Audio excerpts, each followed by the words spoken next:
Our next combination will be based on an interesting footwork pattern. We'll call it a grapevine step.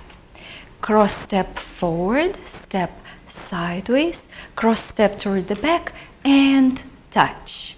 And we'll do it in the opposite direction. Cross step forward, step sideways, cross step toward the back, and touch. Ready? 1, 2, 3, 4.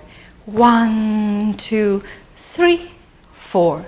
1, 2, 3, 4. 1, 2, 3, 4. To make this combination more interesting, we'll go 1, 2, 3, touch, and we'll add this arc. We draw with one hip twice. 5, 6, 7, 8. The arc is just 2 hip drops. Twist your pelvis forward and hip drop. Twist your pelvis toward the back and hip drop. Your foot also twists in and out. Try to keep your upper body isolated and oriented toward your audience.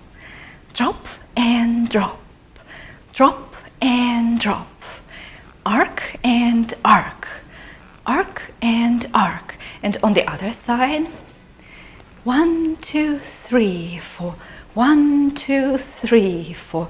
1, 2, 3, 4. 1, 2, 3, 4. And the whole of this combination together. 1, 2, 3, touch, drop, drop, drop, drop. 1, 2, 3, touch, arc and arc.